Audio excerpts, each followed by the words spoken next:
আজকে আমরা শিখব কি করে QGIS সফটওয়্যার ইনস্টল করব ল্যাপটপে। এর জন্য আমরা ক্রোমে যাব, সেখানে গিয়ে QGIS 3.16 সার্চ করব।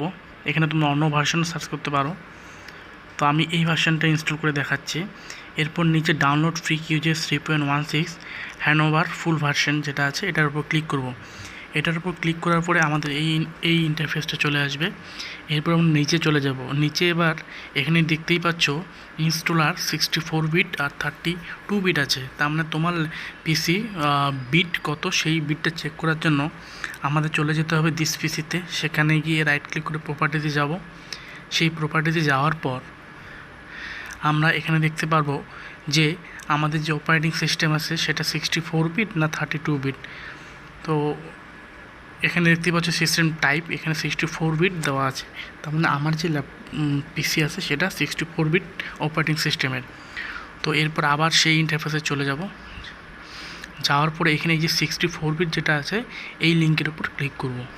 তারপরে এই সেটআপ ফাইলটা নির্দিষ্ট একটা ফাইলের মধ্যে সেভ হয়ে থাকবে। তো আমি নির্দিষ্ট একটা ফাইলের মধ্যে যেই ফাইলে ডাউনলোড হয়েছে সেই ফাইলের মধ্যে চলে যাব। এবার এই ফাইলের মধ্যে এই যে সেটআপ ফাইলটা ডাউনলোড হয়ে গেছে। এবার এই সেটআপ ফাইলটা আমরা ইনস্টল করব। এর জন্য রাইট ক্লিক করব, দেন রান অ্যাজ অ্যাডমিনিস্ট্রেটর। এখানে ক্লিক করলে পরেই আমাদের যে ফাইলটা আছে সেটা ইনস্টল হওয়া শুরু হবে। তো এর জন্য কিছুটা সময় নেবে, তোমরা ওয়েট করবে। দেখবে কিছুক্ষণ পর অটোমেটিক্যালি ইনস্টল শুরু হয়ে যাবে। তো এটা ভেরিফাই হচ্ছে। দেন আমরা এখানে নেক্সটে ক্লিক করব, দেন আই এগ্রিতে ক্লিক করব, দেন আবার I agree, next, then install. তাহলে এটা কিছুটা সময় নেবে, তারপর অটোমেটিক্যালি সেটা ইনস্টল হয়ে যাবে। তো আমি দেখিয়ে দিচ্ছি পুরোটা। তো আমার পিসিতে এটা ইনস্টল হয়ে গেল।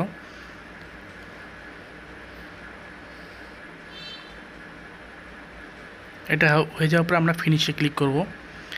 আমি সফটওয়্যারটা ওপেন করে দেখাচ্ছি।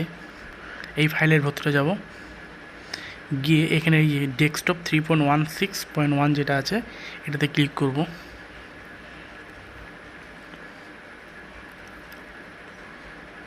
লেটস গেট স্টার্টেড এটাতে ক্লিক করব। তাহলে দেখতেই পাচ্ছ আমাদের যে QGIS সফটওয়্যার সেটা ওপেন হয়ে গেছে। তো এইভাবে QGIS সফটওয়্যার ইনস্টল করতে হবে।